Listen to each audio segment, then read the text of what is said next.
we're encouraging you all to add this to the council meeting. We have several of our council officials here. We'll be introducing them as well, but we're asking for one speaker at a time.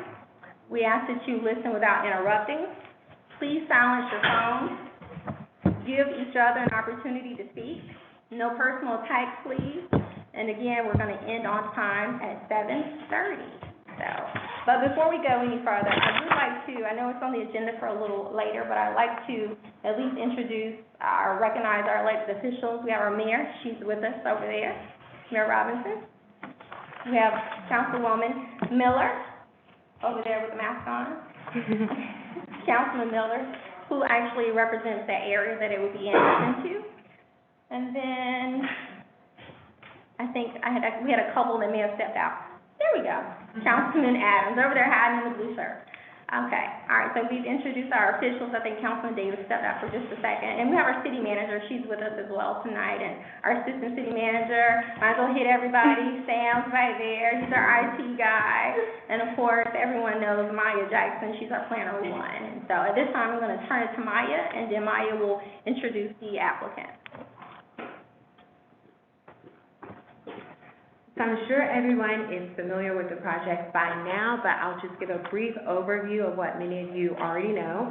So this applicant is requesting to annex and rezone approximately 15.59 acres from RLD, Residential Low Density County, to PRD, Planned Residential Development, which is in the city. The applicant is proposing a townhome development that consists of 99 front-loaded townhomes, 63 rear-loaded townhomes, which adds up to a total of 162 townhomes. The site plan indicates a leased office with a clubhouse, a community green, and a stormwater detention pond. The applicant has also expressed willingness to construct a fence between the site and adjacent residential properties. Currently, the site plan indicates one entrance and exit on Reservoir Drive. The city's UDO states that the intent of the PRD zoning designation is to protect and promote a suitable environment for family and to encourage flexibility in meeting the needs of families by providing high-density apartment dwellings with a minimum development site of 2 acres. So this project will introduce some increased density from the residential, which is Arbor Station, and some residential in the county, to the commercial uses, which you guys know to be the mall. This item was heard by the Planning Commission on Tuesday, August 4th. It was heard by the Mayor and Council on August 13th and August 17th, and was tabled to the September 3rd and September 8th Mayor and Council meetings. So we have our applicant, Brian Lusoff here, and we also have Kenneth Wood, and they're going to speak about the item.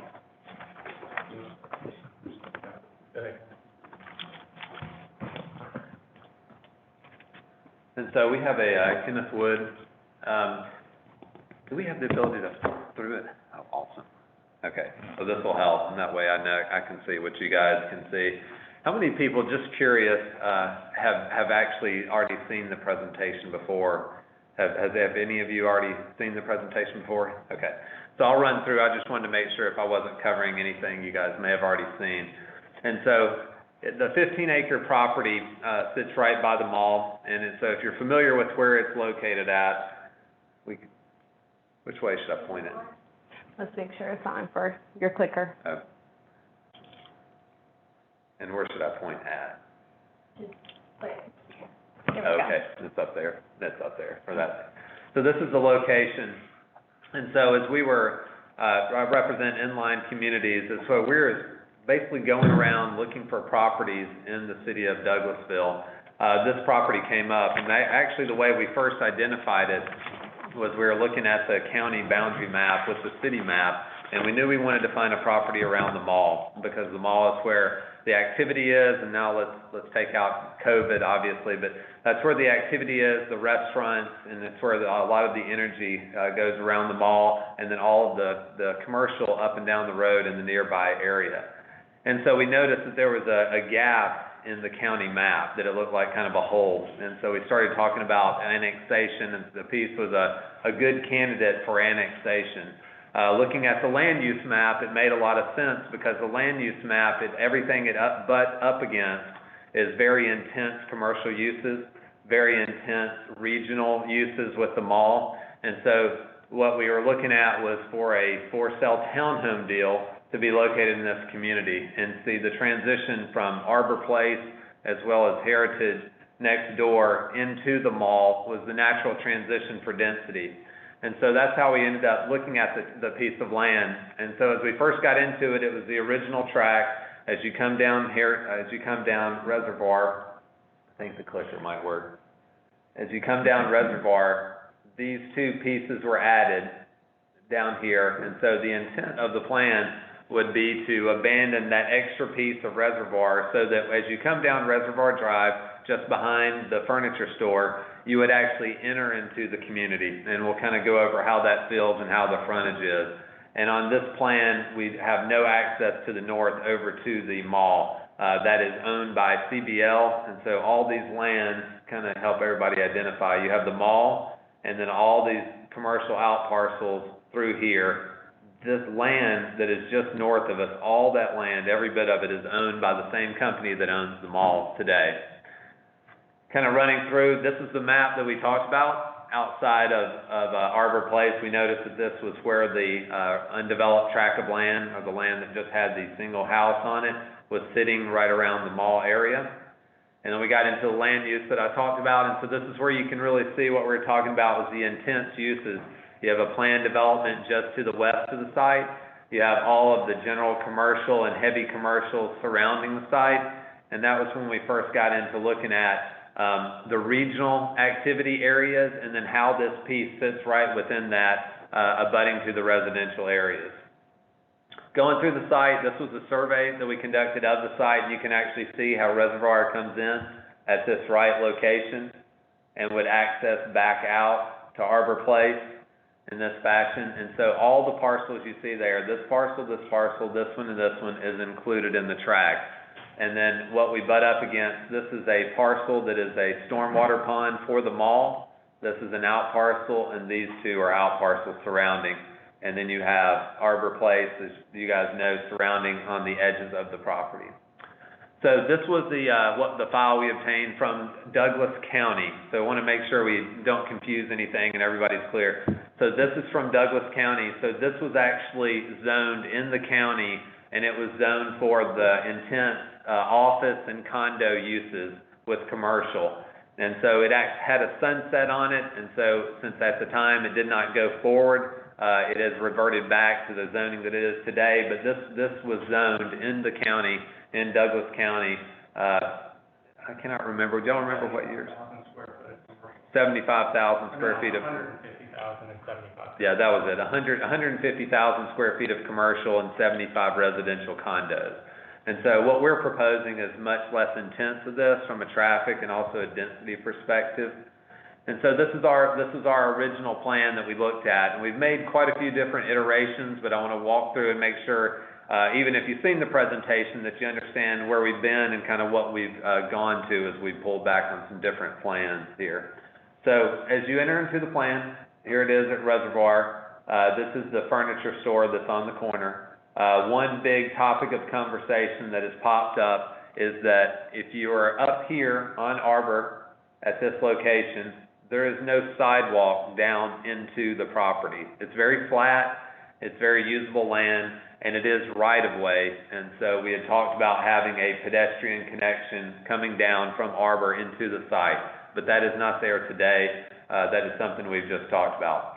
As you come into the development, the first thing you would see would be the amenity area. That would be your clubhouse, that would be your pool, depending on what we program, bocce, or different outside activities that would be in the large green space areas.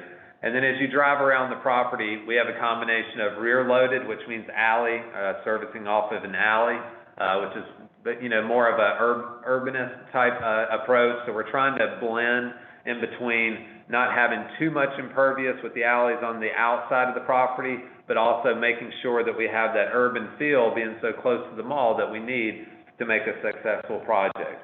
And so as we come into the community, I'm sorry, I'm a little bit colorblind, so I'll start losing this pointer on it. And so as we come into the community, this dead end, this right here is about an 80-foot wide by about 400-foot long green space. And so these units here would face that green space.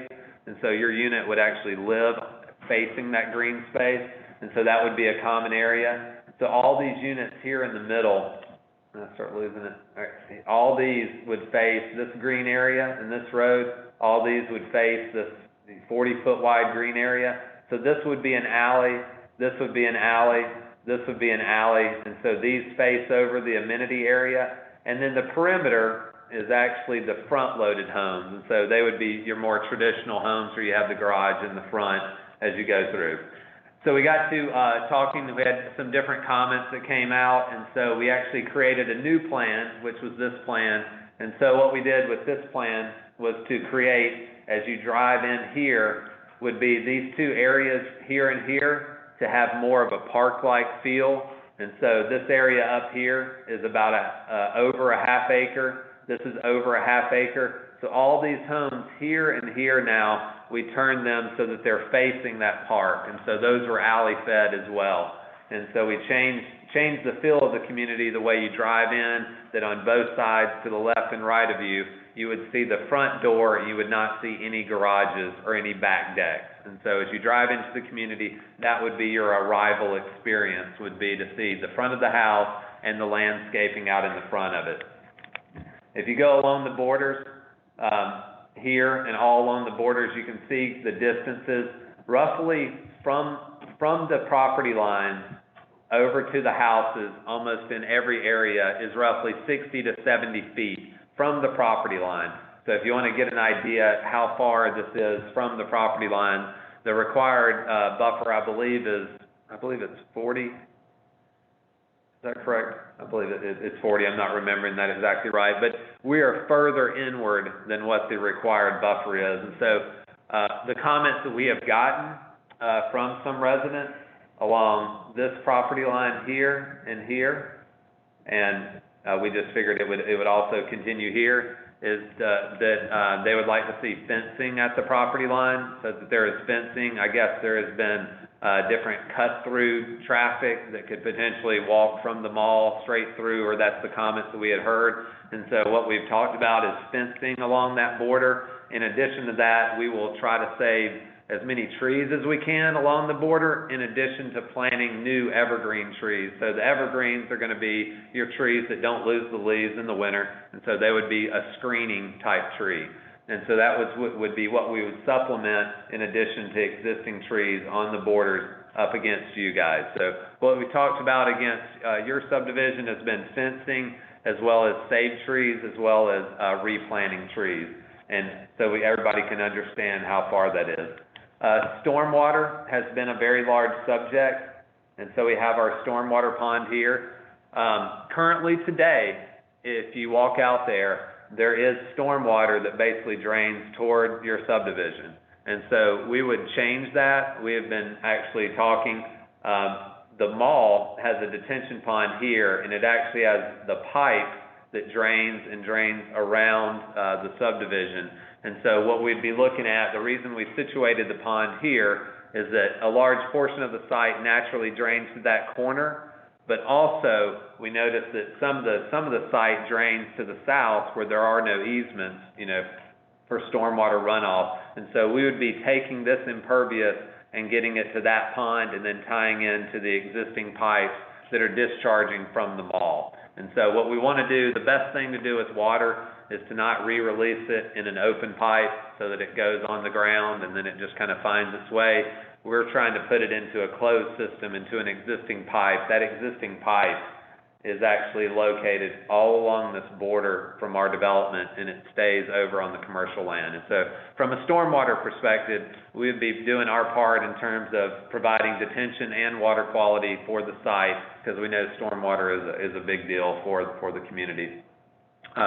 We have performed a traffic study. I know traffic has been a big item here, and we have looked at some different videos from pre-COVID, as well as just driving out there at different times. We have not seen in our study, we know there's some existing factors that are happening right now with Wells Fargo shutting down a bunch of branches and putting everybody at the one branch in the worst possible spot here by the mall, and it's creating a lot of different bottlenecks. That is a temporary type, issue that's going on. Hopefully, as I mean, hopefully a solution to the COVID comes sooner than later, but that is a temporary type thing, but we understand that that is a major bottleneck right now in creating complications. Our traffic study did not show that we would be impacting and harming traffic in this area because of the way we are funneling in with the mall. We also are providing a different use. So right now, you know, when you go back to the aerial that we were looking at, you know, right now, everything in the area of traffic congestion is commercial. And so there's, you know, in order to, basically the way you look at, in order to help traffic, you know, evolve and change over time is look at it from a mixed use fashion. So we're trying to provide a residential solution into the area. So with the mall and the surrounding commercial uses, you have the residential section because it's potentially different timings in the way that people leave in the morning, leave in the afternoon. I think after COVID, that's going to forever change because people are probably going to work remote more than they have ever before. But in terms of traffic is coming out. We have the one access point, and we've been looking at some different ideas on that came out. And so traffic with our access point on Reservoir has been a topic of conversation that we have brought up. But our traffic study, as we can talk about and get into, did not show major impacts to the level of service of those areas. These are some different pictures of the diagrams of the rear loaded and front loaded. Wanting to make sure, we had a comment at one of the last meetings we saw, everything was focused a lot around traffic, but then when we got to some of the elevations, we tried to change some of the coloring up because we were not a lot of people were not able to tell that we were using brick and stone and hardy plank and also board and bat and shake. They just thought we were just doing like a siding, like a vinyl siding on all the buildings. And so that is not the case. You know, we're willing to condition that we're all cementous materials, you know, board and bat, shake, brick and stone. So it's all substantial materials. There's no materials that would be anything other than what you would see in your neighborhood going through here. These are some pictures of the inside, showing you guys the quality of the inside, all hard surfaces, hardwoods throughout, and so these are very well-appointed, upgraded. These are some different pictures of the bathroom and different styles of the bedrooms that are through here, and we can always come back to any of these as we go along. And then this is just to kind of give you an idea. We wanted to give everybody kind of a sense of what we're talking about for some of the amenity areas. And so we have the clubhouse, which potentially could look like this. And so we want that to have a space. We also want it to have bathrooms. We want it to have the ability to have somewhere, if your Wi-Fi is not working, you can come into the clubhouse and use the Wi-Fi. We want it to have covering if you want to get out of the sun. We also want it to have the outside area, which would be a large, very nice pool so that people have sun spots as well as outside areas that they can hang out. We also want to have other green space areas out here so they're programmed so that hopefully get back to normal and we can all hang outside at fire pits or different gathering areas. And we can also have a circulation of sidewalks throughout the development. And that's why that sidewalk connection I talked about earlier, going from Reservoir, getting out back to Arbor is really important to make that connection so that you can walk continuously from our development to any of the commercial developments that you want to, so that you can provide that walkable solution to it. These are some of the different items on the traffic studies that were looked at. These are all the intersections that were analyzed up at the top with I-20, Douglas Boulevard, Timber Ridge, all the way up. They looked at different build scenarios. And so these are just some notes. We can always get back here on some of the different ones. Okay, I did not have that one. You okay? I think that's the last one, yeah. Okay. You want me to put up? Yeah, sure. Yeah, Okay. you could. And I'm gonna hand out something else. I'm Brian Beasoff. Hopefully you can hear me without the microphone. I'm the developer of the project, and I'm gonna hand these, just hand the whole thing down. Might be a little bit easier. There should be plenty for one, plenty for one for everyone. So,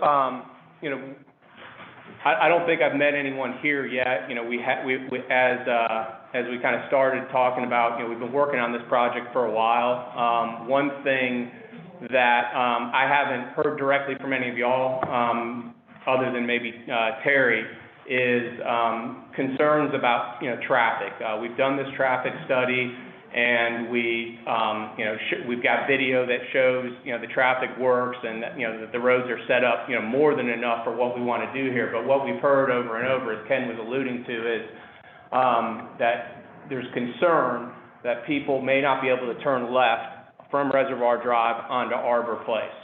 And because of that, they're going to turn right and then find themselves trying to go back through y'all's neighborhood, whether you're in Heritage or whether you're in Arbor Station. So, we heard that loud and clear. And so what we've got here, and this plan, what you have in your hands is very different than what I'm going to explain right now. So, we heard that. I've talked to CBL, who owns those out parcels, numerous times. Y'all may or may not know they recently filed for bankruptcy as well. I've had an opportunity to have several conversations with them over the last 3 weeks. I don't have a written contract with them, but I do have a verbal agreement, and I'm waiting for an LOI signature, which I was hoping to have before this meeting today, but I don't have it right now. So what we're showing here, and not up here, but what we're showing right here is what this project looks like if we add 2.3 acres, which are those two out parcels, and create a separate entrance right here directly onto Arbor Place Boulevard. Brian, right. you'll have to talk to the Okay. mic because we're live. Sure. Can you bring that back over to me then? So what this does is connect us directly to Arbor Place, and Ken's the engineer and plan this for me, so he can explain it better to you. But I want you guys to just kind of understand, why I'm where I'm at on this project and what I'm trying to hopefully offer to y'all, assuming CBL does continue to cooperate with me. The cost of this land is astronomical, what they're charging, what they want, and what they say they have to get because what's on their books, because of the bankruptcy, blah, blah, blah, blah, blah, doesn't really matter. The price is crazy, but what they are allowing me to do is to use their detention pond. So what we would be doing is getting rid of the detention pond that's on our property, and then using that existing detention pond there, which would open up a little bit more space on my site, and then add units up here at the front. Obviously, what that does is give a second entrance to the project, a front door directly onto Arbor Place.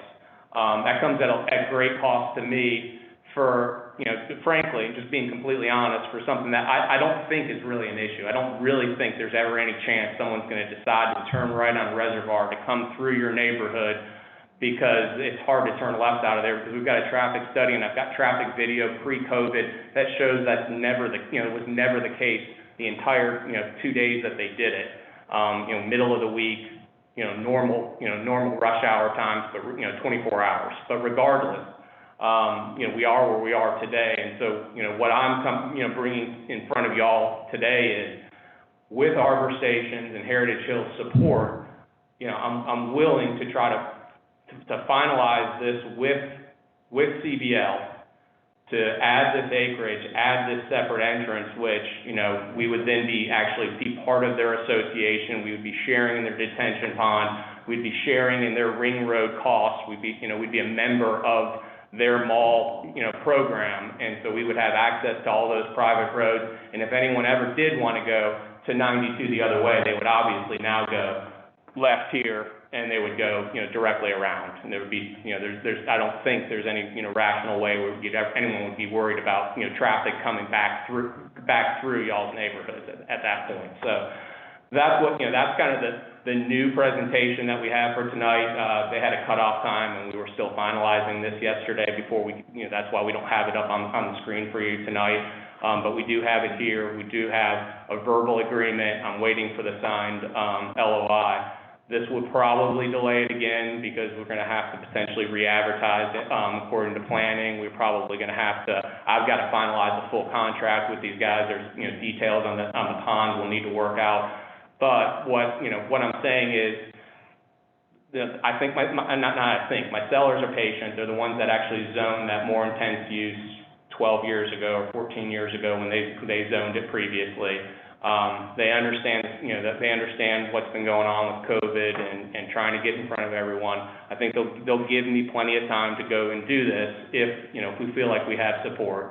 You know, otherwise we'll just try to have to figure out what, you know, what we can do either through the city or through the county, you know, whatever, you know, the opportunities, that may present themselves. But, coming here tonight, and I think there's gonna be a lot of questions about this. There's probably a lot of questions about the project in general, because I don't think many of y'all were at the planning commission meeting. It doesn't sound like a lot of you were on the previous Zoom meeting, so a lot of this may be, you know, new to you tonight. So we're here to answer any and all questions about the project, but this is kind of the newest and probably most important to many of you consideration of the project is adding the second entrance and really creating, and I think from a planning standpoint, a better project, because it will have a front door right on the mall. It does become a mixed-use project. It's right next to two other out parcels, and I think we have something, an ability to do something really meaningful and neat here. So, yeah, and I'm gonna let him kind of let Ken talk through the details a little bit of the plan.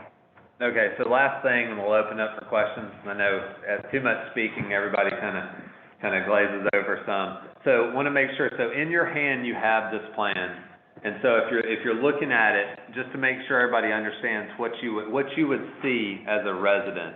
And so if you're on Arbor Place, on the mall, the access point here, that is where you're seeing those out parcels today. If you're driving down from the furniture store, they would be these two out parcels, and that's where the road would come through. Now, about 70 feet, 80 feet from Arbor Place Road, you would see the front of a unit. And so the units would be rear-loaded units, meaning they're fed by an alley. And so you would not see any garages, you would not see any back decks.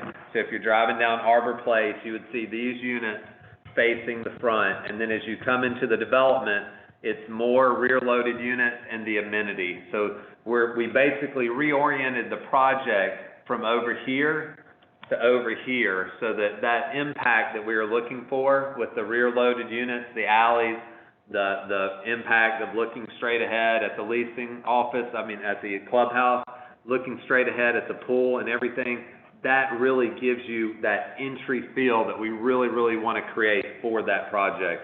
And then essentially as you go back through, we still have all the large open spaces, we still have all the large green spaces, we still have the large green spaces over here, and in case someone drives down from this direction because it's, they're coming back and this is faster, these are still the large parks that they are today. And so what this does also is it gives us a better stormwater solution for you guys as well. And so because it allows us to expand the pond that's already there, so there's no more pond up against your neighborhood. The pond is actually, the water is going to go to the existing pond on the commercial, and then that pond will just get bigger. And so it's more of a regional stormwater solution, which is a better solution from stormwater management. So I just wanted to make that clear, and then we can open it up to any questions you guys have. And if you want to raise your hand, we can, if you want to say the question. Yes. I'm going to take questions first virtually. Okay.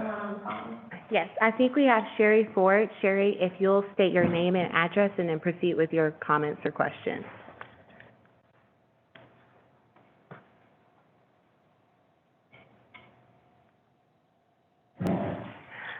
Okay. Sherry, if you'll, okay. Okay, you can hear me now? Yes, ma'am. Okay.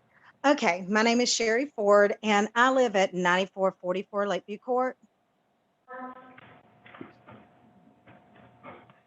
And you can proceed with your comments, Sherry. Okay.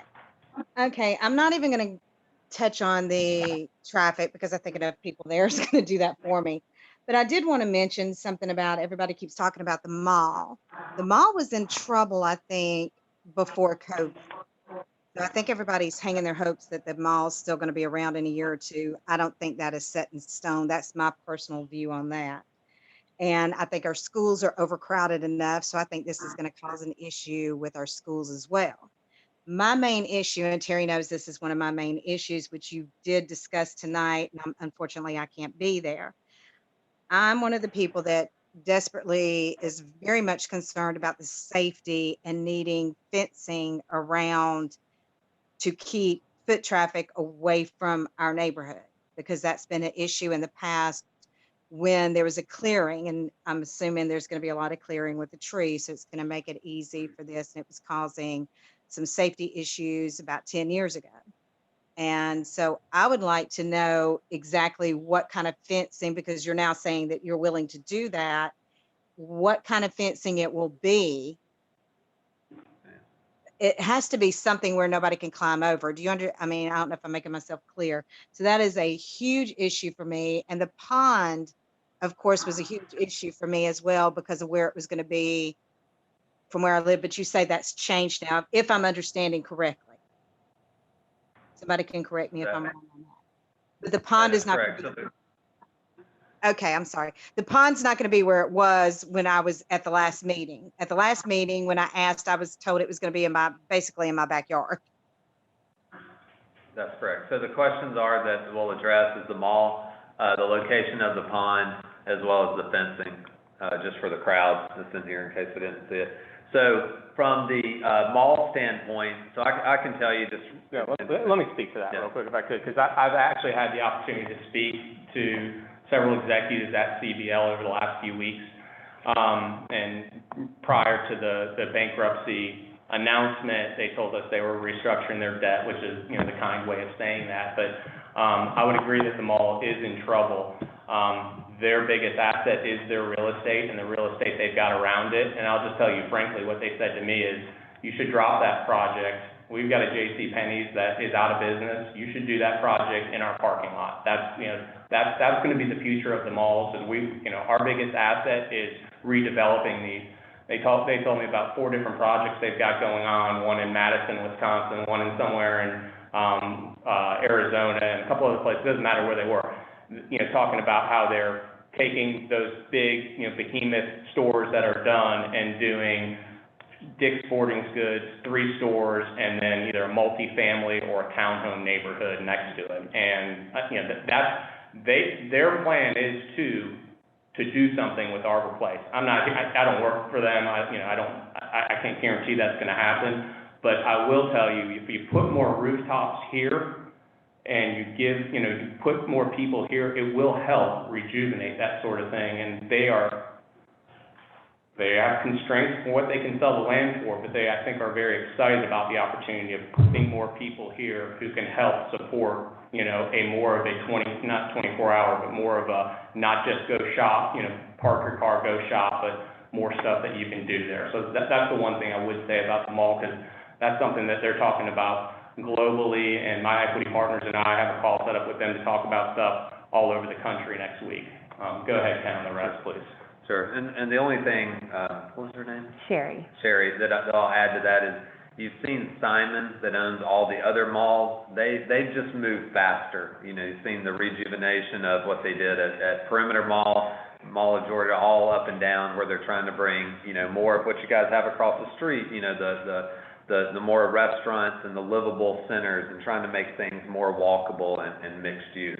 And so I think that's what you'll see in malls going forward, is they'll reinvent themselves to something more modern.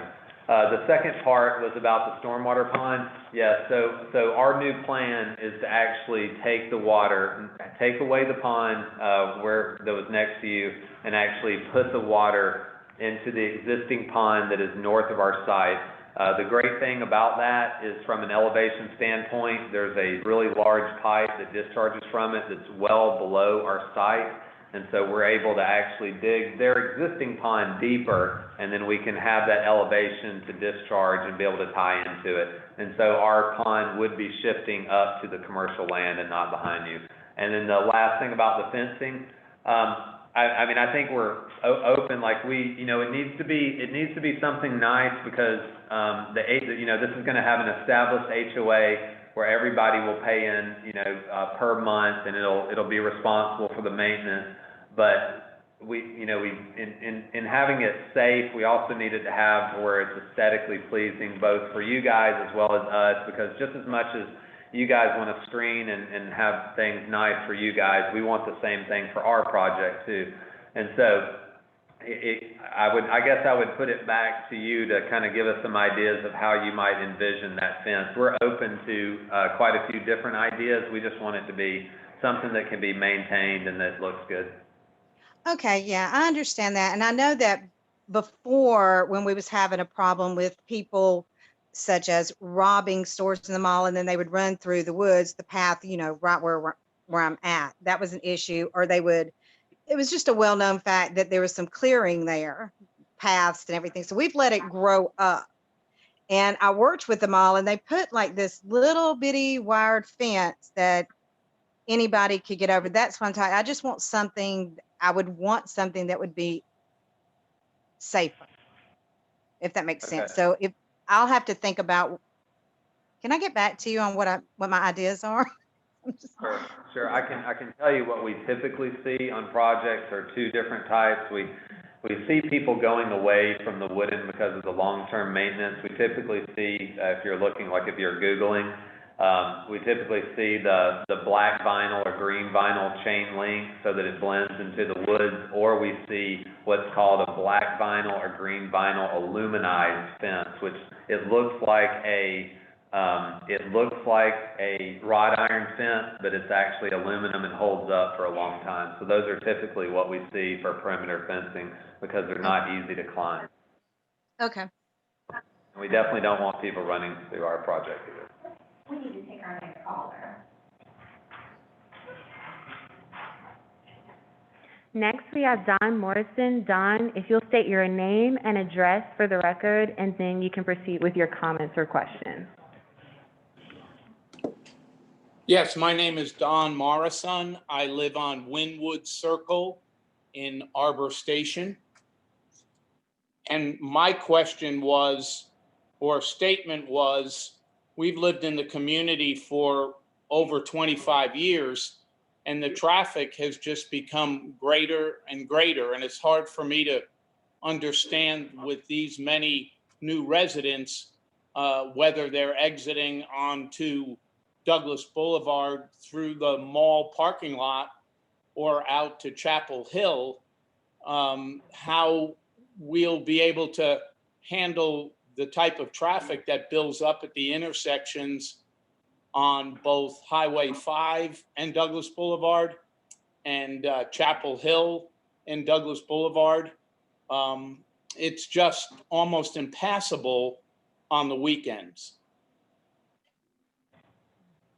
So one thing I can tell you about the traffic, especially on the weekends, is honestly, for the reason you said, is why we want to make the area more mixed use. And so everyone is trying to they're either trying to get to the interstate, they're trying to get to the commercial facilities, or get to everything that's kind of in the area of why we want to be here. And so this project, we feel like, is suited in this location to where our traffic patterns is not going to be, we're not coming outward and then coming inbound. We are inbound with the center of the commercial. And so for that reason, that is why we wanted the site, that's why we picked it, and it's also the reason that we heard you guys about the traffic, and then we're proposing a totally new access point, so it's directly to the mall. And then Brian also has something to add. Yeah, I was just gonna echo his. I mean, the worst thing that for traffic, specifically if the weekends are worse than the daytime traffic, is more commercial here. I mean, and that, like it was zoned for before.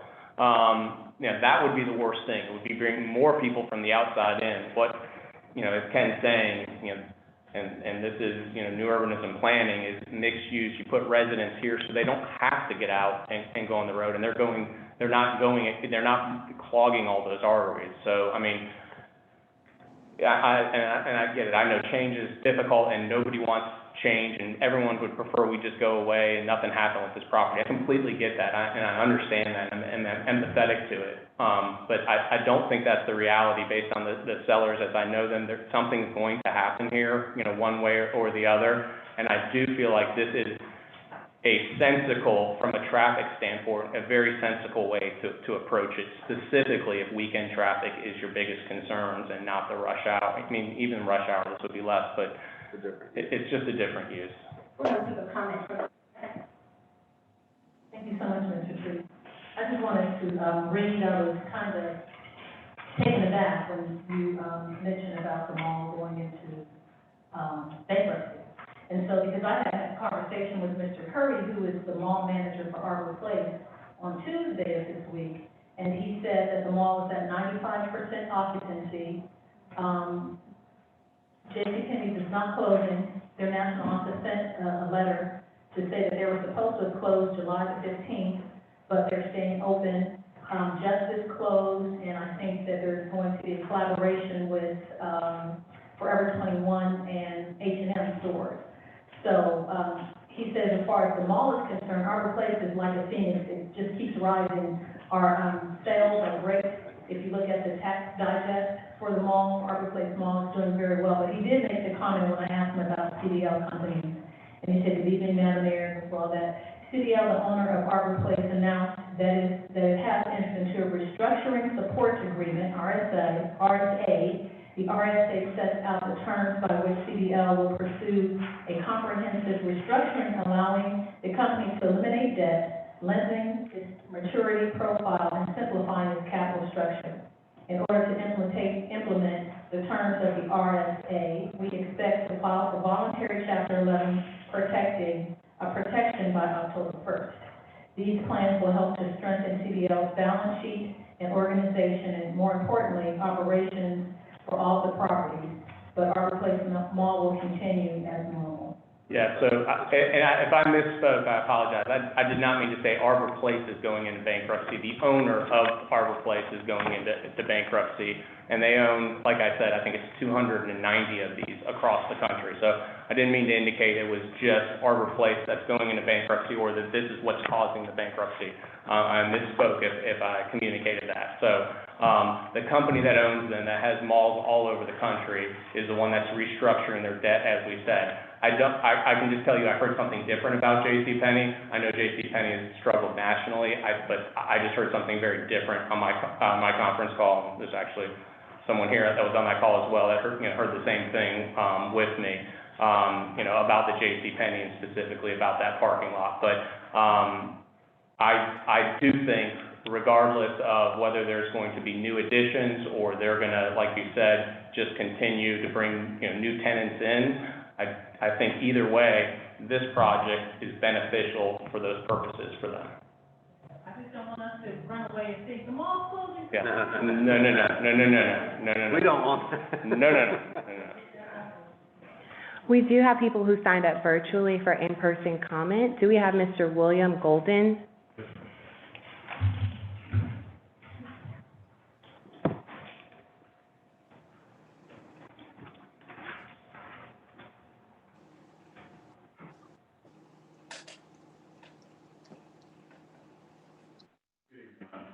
William Golden, I live at 9626 Foxhunt Circle West, there in Arbor Station. My concerns with the project, I've got two topics of concern. One's gonna be home values, the other being, 30-year career public safety. That's a public safety nightmare to get in and out of on fire and EMS side. Also from a crime enforcement and everything, even with regard to the mall. Any thoughts of this project having any kind of positive impact and everything on helping the mall financially and stuff? That's not even comprehensible. One, the crime rate that's in that mall is, phenomenal. My wife used to work there. I would have to go up there and escort her at night from the building to her car to be able to come home, and we live in Arbor Station. I finally, finally able for her not to be employed there. There's law enforcement officers, one sitting outside, has had to run multiple calls and stuff there. So you've got a lot of crime that's gonna be coming directly across, because they already come to us. The Oakville Police Department and other, state and federal agencies are constantly in Arbor Station looking for folks that's committed major crimes, not only in the mall, but in the, this surrounding area. So, this is, that needs to be looked at too and everything, because you're talking about putting a lot more people there that will have no idea what they're gonna be moving into.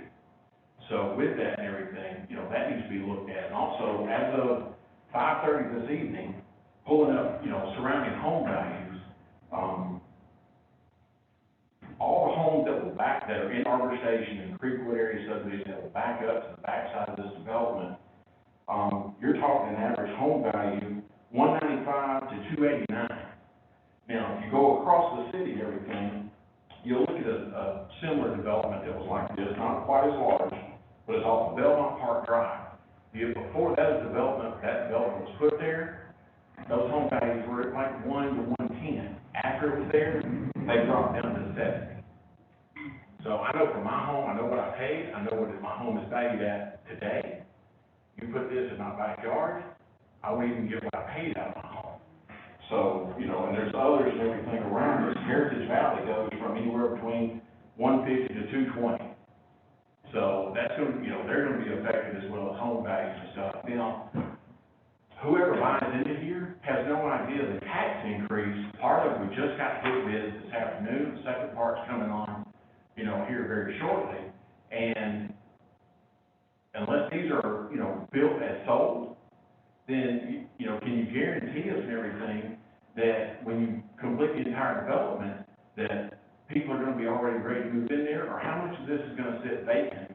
And you talk about the fencing. Well, unless it's a solid fence, everybody coming out of Creekwood and Heritage Valley has got to look through the fence to see this. And that's just, cosmetically and everything. We've lived here. We haven't seen, so to say commercial. Obviously, the mall and everything has got, they've got open projects, open land parcels and stuff. They've got open stores in the rest of their property or outside the mall and everything that, has been vacant for years and years. Probably will be. But what's got to be looked at and everything is what this is going to bring to us that's already here and have been here and everything.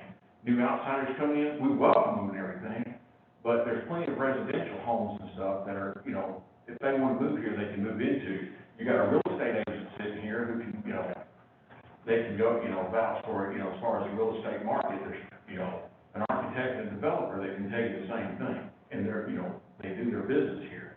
So just take into consideration, our home values, and without us, what are the elected officials needed for? Thank you. So to comment on those, I'll let Brian run through the values. I don't know, the first part is a tough one because, I guess this is me even talking more just on just doing projects all over the place. I would think you would want to see the city, if there's a major crime issue like that, you don't turn and run from it as a city. That's what it sounded like to me, like there's a major crime and you can't stop it, and I don't know. It seems like, and we'll go over the values, and I think you'll see on the square footage value, these are higher, especially being new homes to that. And then, it's going to put, when you have more people surrounding, so they have more eyes on an area, it helps. Maybe what's happening right now is that it gets dark and there's nobody that lives within a very close proximity of the mall. And so something happens and they just take off running to the darkest part, which are these out parcels that are undeveloped. I don't really know. That's a bigger question for the city, but I know I would love to, I see this city. I see a lot of projects. A lot of my clients are trying to do more and more projects out here in the city, and I see the city evolving in a great way. And I think this project would be a benefit, and it would help cut down on that. I don't see it as something where this comes in and there's going to be people flying at them. I don't know. That sounded tough for me. And so I think the project would be a benefit. I know I've seen it transformative because it's going to put people right up near the mall. It hopefully will create a trend so that the mall will be able to demand more and better stores, so that this community, if there is an issue, they can hire and have someone, always there to be able to look out, so that some of the police officers, the firemen can actually live here and live close into the city, and so you have more watchful eyes. So I feel like this is a positive thing, and you want to move the city forward, and I'll let Brian kind of run through the valuation. Yeah, I think I'm familiar with one of the townhome neighborhoods that you mentioned, much older than this. This is new. This is, you know, in my opinion, and everyone's got their own opinion, it's gonna be beautiful. This is a different type of development. Arbor Station's a great neighborhood. I did have a chance to, although the meeting got canceled, I got a chance to hang out at y'all's amenity and spend a lot of time in there several weeks ago. I've been through it a lot of times prior, but it, you know, really gave me a moment to be there for a while. Y'all have a great neighborhood, and it is a different type of development. Obviously, it's less dense than what we're talking about here. But from a green space, from a park, from an amenity standpoint, you know, what we're talking about doing here, I think is gonna be a real benefit to the area, and I think it's something everyone's gonna be proud of. You know, as far as values, I think, you know, we may just need to agree to disagree. But you know, from anything that you look at, you know, from a price per square foot standpoint, we're not doing this to lose money, and we're not doing this to break even. We're gonna try to make money. There is and I just completely disagree with your assertion that there's plenty of places for people to live today. There's not. There's a dearth of housing in Douglasville. That's the opportunity that we targeted almost 9 months ago. And guess what? You know, we were really scared in March and in April, but since then, the housing market is booming. The housing market is better than it's been since 2006. It is, you know, and there is a dearth of housing in Douglasville, and this is an opportunity to do something nice, and we're not gonna sell homes for a penny less than we have to. You know, we're gonna do the nicest project at the highest price point that we can to make sense. And we're not gonna go so high that we build them and nobody moves into them, but if we stay in the mid 200s, these things are gonna fly off the shelf. And from a price per square foot standpoint, they're gonna be priced significantly higher than any of the single family homes that they surround. In addition, you know, their payments will be, you know, similar to what a lot of people are paying, you know, making mortgage payments in Arbor Station. You know, it'll be, you know, these will be, you know, people of, you know, similar, you know, household wealth. I mean, because that's what you're going to have to afford. But it's people who want low maintenance lifestyle, who don't want to cut their grass every weekend, who don't want to cut their bushes, who want 100% of their exteriors of their properties maintained, all their landscaping maintained, so that they can go have fun on the weekends, or because they're, you know, retired, or because they're young and that's what they like to do, or it's because they're a divorcee, or for whatever, you know, thousands of reasons people choose this housing style, which is a trend in the United States. People are going to want to do it, but it's not going to be going to be a nice project. It is, and you know, I know I've had conversations. Some people like the architecture, some people don't like it as much. You know, that's a matter of personal taste. But I'll tell you, I wouldn't be risking my financial wherewithal, my equity partner's wherewithal, if I didn't think it was going to sell at a high price. And that's all I can tell you. I'm willing to take the risk on it, and I can point to many market studies that show you that there is an opportunity for us to have success with this project.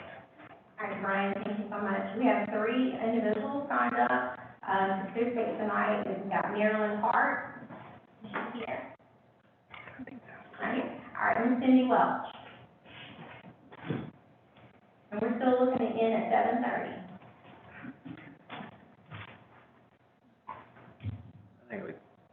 My name is Cindy Welch. You were at the last meeting, right? I'm at 3002 Concord Way, which is Heritage Valley. I have a couple questions. You indicated 162 homes. As near as I can tell when I'm reading this little map, that they're very small, it looks like 193 to me. So just to answer that really quickly, so the increase in units is, we added another almost 3 acres of property up toward the mall, and so that's the increase. Okay, but tonight you said 162. That is this plan. That is what we presented. Yeah, but To this this is plan. the plan you want. Well, that plan has not been submitted for zoning. That plan is not, like I said, I have a verbal agreement. I am not even under contract on that property. I'm presenting that plan as an option to try, and it's my hope to come out of this meeting tonight is to get feedback, whether it's tonight, through the HOA, through Terry, however else, to find out, hey, is this a game changer for y'all? Because I don't want to do this, and I want to be super clear. I don't want to do this. It's costing me hundreds of thousands of dollars to do this. The land becomes way more expensive. It's not good for me financially. I do think it's a better plan, though. I do feel like it's a better plan doing that. So if this is a game changer for the people who are against it, we're here to try to cooperate. We'll do whatever kind of fencing we all think makes sense. You're concerned about it being opaque or not opaque. Oh, yeah, we're gonna plant trees, we're gonna plant landscaping, we're gonna put together a beautiful landscaping plan. We're here to try to work with y'all, so we're trying to get the issues on the table and work through them best we can. I didn't mean to interrupt you, but I just wanted to make sure we're not trying to do a bait and switch, if that's what you're thinking. This is a new possible plan if everyone likes this and this gets everyone on board. This is not what's currently submitted for the zoning in front of council. We would ask for a table if that's the feedback we got, so that we could get this under contract and represent it and re-advertise it. And some of the units will have 2-car garages, is that right? I would be willing to commit to doing all the front entry, which is all around the surround, in 2-car garage, which is, almost 50% or roughly 50% of the project in 2-car garage. And that would drop the density. And that would probably, drop the density by about 10%. But all the garages that will come off of alleys will be single car. And the reason why is, we do like that look, and if you look, Cindy, at the actual plan, typically we've got parallel parking directly in front of those homes that are the alley fed. So that's the thought, is we've got extra guest parking in front of those units. Well, I went over to Powder Springs the other day, and I actually took pictures of some of those homes. So if you've not seen them before you leave tonight, I would be glad to show you. I'd love to see them. Okay, that's the other thing. And I want to know, in the covenant, are you going to have a maximum amount of these that can be rented? Because I talked to the ones in Powder Springs, and they started out at 15%, no more than 15% could be rented, and they got it lowered to 10. Yeah, I think we'd be willing to go lower than that. If you get rental Significantly lower property, than that, yeah. people do not take care of the property at Yeah. all. We totally And get it. with 1-car garages and rental property, I'm telling you, in 5 years, it'll be slums. Yeah, no, I understand your concern, and I think we can address that. Okay. And are they going to be like 3-bedroom, 2-bedroom, 3? Because all these are 3-bedroom. These would all be 3 bedrooms. They probably would have a dual master upstairs, so instead of doing 3 bedrooms upstairs, they may have kind of what they call a roommate plan, where they're the same size unit, but they give each person a full master suite. So they've got the full walk-in closet, full master bathtub, all that kind of stuff. So those don't sell as well, so typically they're all 3, 2.5. Okay, well, I like your new plan, I like the new entry, I'm glad that you're going to put a fence around it, because we don't need people coming through Arbor Station or Heritage Valley. And, I know you were talking about home selling. We had 3 homes sell in less than 2 weeks in Heritage Valley, and the cheapest one went for $229. That's good. So, they are selling. But we don't want our property values to go down, so we want you to build. We don't either. We don't either, and I think you gotta remember, we're gonna be selling at the same or higher price, and we'll have 50% less square footage. So if anything, I don't think townhomes, just to be clear, I don't think if you're an appraiser, they can't use a townhome as a comp for a single family, and single family can't, pull townhomes as comps. So I don't think it can affect your home value one way or the other regardless, but we will be on a per square foot basis selling at a much higher price point, simply because they're new. They're gonna have all the newest amenities, all the newest interiors. It's what a lot of people prefer and want. Okay, and what's the minimum square footage you're going to put in there? Do we have that in the zoning conditions currently? I would say 1,500 would be would be the minimum. In a 1-car garage? In a 1-car garage, So correct. a 2-car garage could be 18 or something? Yeah, we can get all that, too. Actually, closer to 2,000, but yeah, you're probably 19 something, yeah. Right, thank you. Before you leave, I will show you. I would love to see Okay. it. That was the one. Participant is Mr. William Golden. He's already gone. Sorry. Okay, well, do you have any other comments? I just wanted to ask a clarification question, Gentlemen. I don't remember which one of you said it, but for the benefit of the citizens that are here and for me, there was a mention of a leasing office. Obviously, that was a mistake. you're not going to be leasing these units. No, I think you need to no, assure people of that. it's a clubhouse. You're not leasing. Sales office, yeah. I do a lot of projects, because I'm on the engineering side. Do we have any other questions for the applicant? Okay, certainly. Okay. Why bring the congestion to just a gate? Well, Because despite the profit, despite the tax, despite that, you're already in traffic. Do you live in Nova Scotia? no, I'm born in Carrollton, and so, Today, study, traffic, doesn't mean that. but you have to have a plan, right? As a city, you have to have a plan, a solution, and so. No, I mean, the way forward on planning is to have it more of a mixed use. So back in the day, when this was planned, when that was planned, it seemed like a good idea to put as much commercial as possible in that one area without any residential. And we've seen, and I think a lot of people that are up to speed on how changes in development are happening across the country, that the right way is to have a more balanced type of community in different areas. And so what we're doing, we feel like is the way forward, and we're seeing that across the country. Yes. Okay, I just want to say something very short. It sounds good, it sounds beautiful, it sounds architecturally very ideal. The consensus in general, urbanization is to oppose the project. I am collecting signatures, I provide to one lady a copy of the signatures. I'm not done with them, but we keep going collecting signatures for opposing the project. That's all I have to say. And I appreciate your transparency and candidacy, and thank you for that. And that's really what I need to know, right? Because, this isn't in the city today. We're asking to be annexed into the city. The city doesn't want this project. This does not have to be in the city, okay? So this is your opportunity to inform what happens on this property. But if you guys don't want it in the city, that's okay, and that's what we need to know. And obviously, you're not the people that are going to be voting for it. There's a council and a mayor, and they're going to ultimately make the decision. But that's as a developer, that's all I can ask for is tell us where the chips are, and we'll try to figure out what we can get done either under a current zoning or in this particular instance. It's not in the city anyway, so, we've got other options. So that's all we're looking for. So I thank you very much. I appreciate that transparency. I know that's one person speaking, so, to the best of the ability, I'd love to kind of understand the consensus from Arbor Station. And if that is what's going to sway what happens with the council, that's important for me to know so I can figure out how to move forward. So thank you. We have it. We have a copy. Harry, you have one last question here. Actually, not so much a question, I just wanted to kind of voice my heartfelt thoughts. I think most of you guys probably know I'm the Home Miller City Council, born and raised. I was born at Douglas General.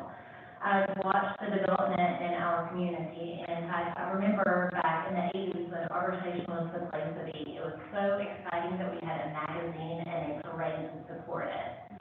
Through the years, we've continued to grow. I've watched in the last 20 years now since we opened the mall that it's changed a lot. We started out in the mid as our main restaurant. We can hold it, went down each time, and now, I think we have something that may last.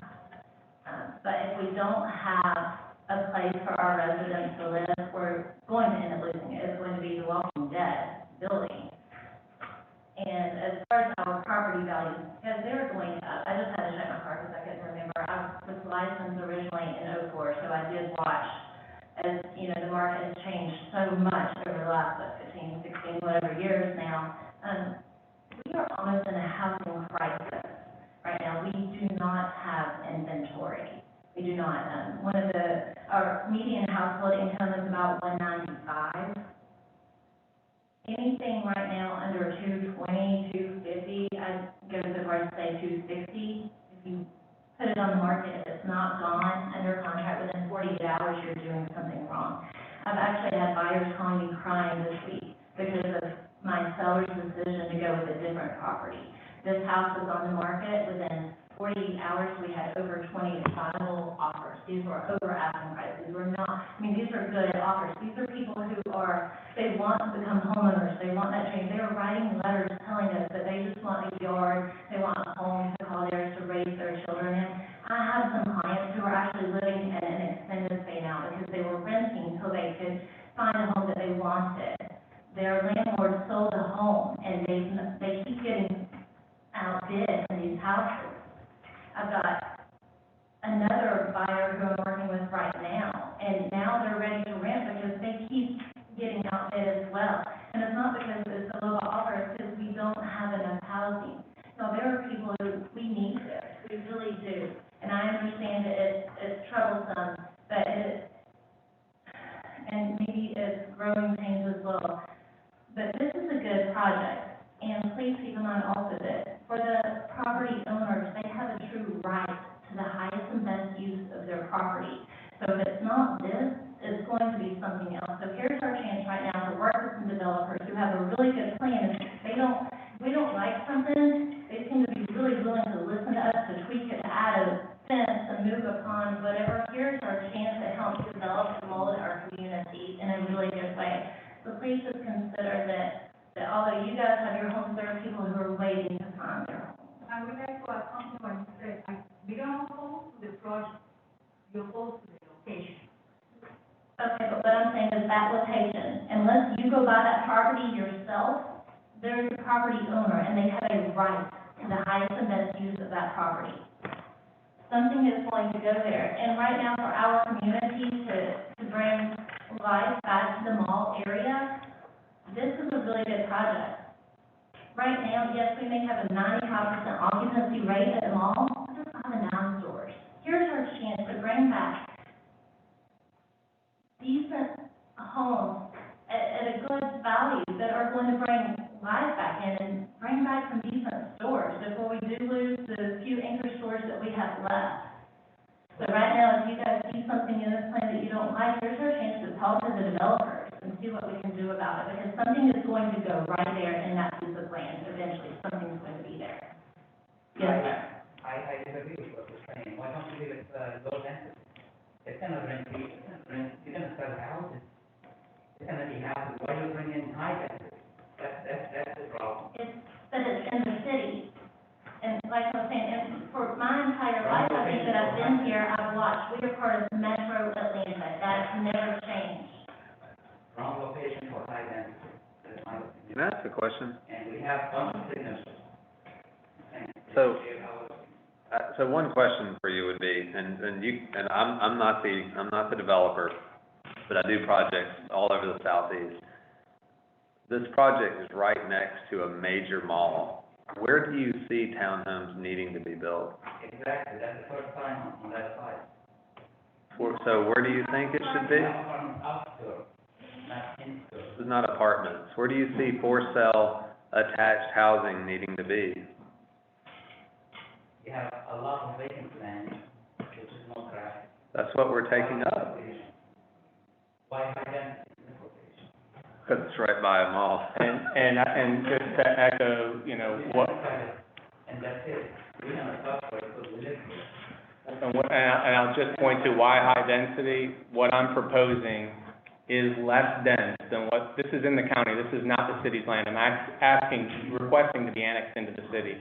This is the plan that the county zoned in 2007, or no, I'm sorry, 2009, so 11 years ago. And this is, I think, and I didn't bring the slide, but I think it's 4 or 5 times the amount of traffic on a daily basis than what we're proposing. And that's what the county zoned previously. So, I hear what you're saying, but I also would agree that something's going to happen here, and I'm not telling you what it is, and it's not a threat, and I don't want anyone to, say, hey, this guy, think that I was threatening. I'm just telling you the seller does have a right to the highest and best use, and he is going to do something with it. I may end up being the developer, I may not, but the county had a higher use in mind previously. All right, we got a comment from Councilman Adams. I just want to ask a question of staff, actually.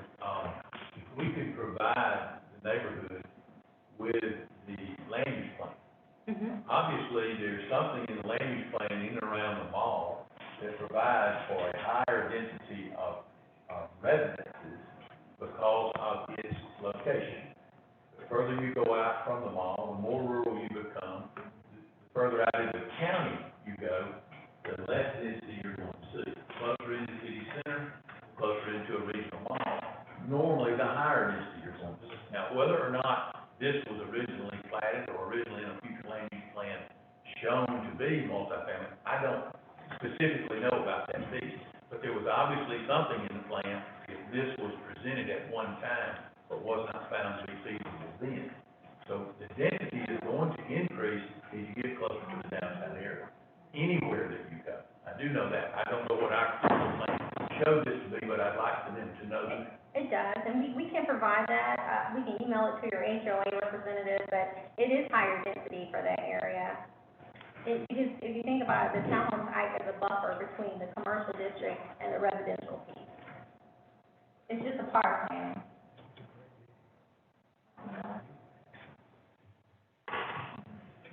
Good evening, everyone. You all know I'm your representative. You elected me to be your voice in the city council, so that's why I'm here. That's why I hope you're here.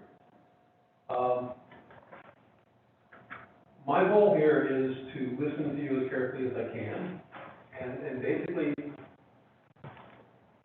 any of you know me, know I'm not political. I hate being political.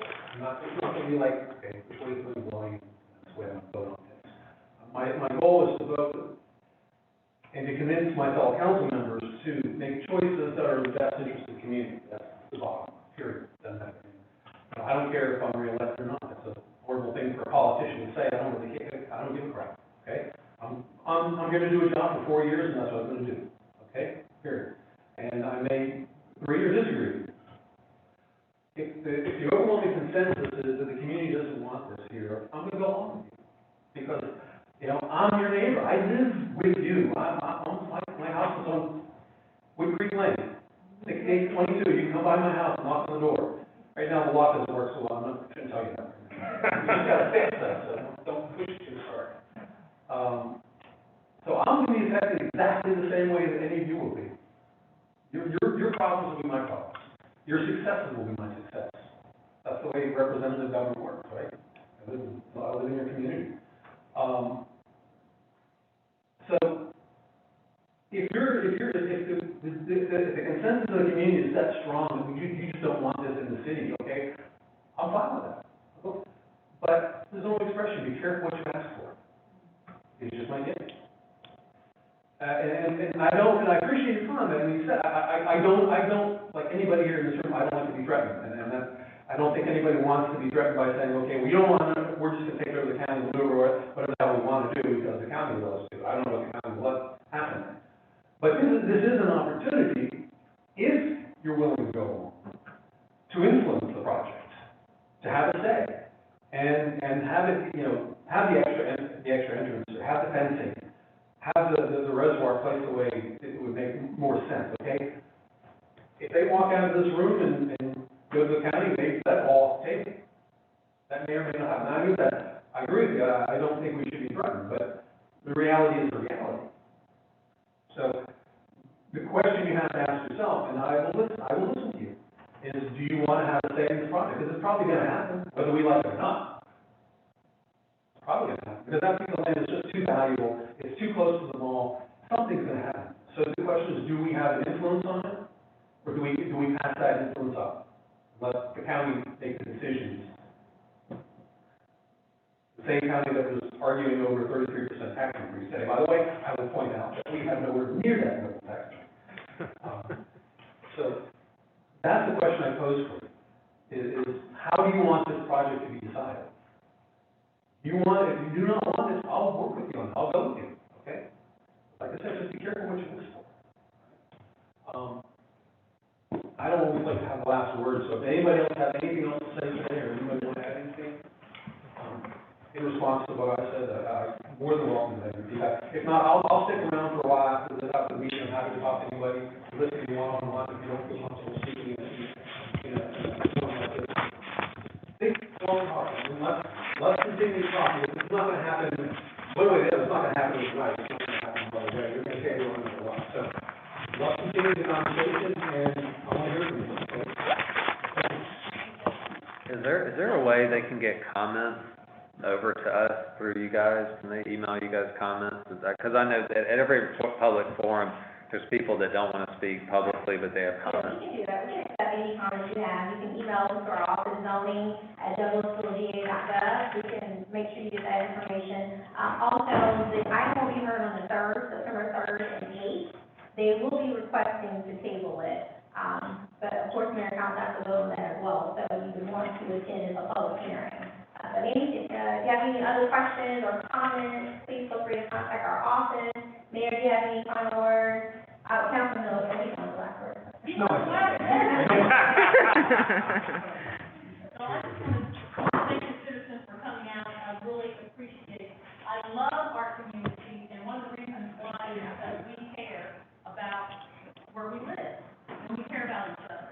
So thank you so much for taking time out of your lives to come and back and, risking COVID-19 to just come out and talk to developers. And thank you to developers and your representatives for coming to listen to us in the community. We really appreciate that. Thank you, Mr. Giselle. Thank you. So, but thank you sincerely. I really appreciate your time and, that you care enough about your community and all of us because we live together. Whether we're on the same street, the same subdivision, we all share space. So thank you for your time. That ends our meeting. Thank you so much for coming. She's got this.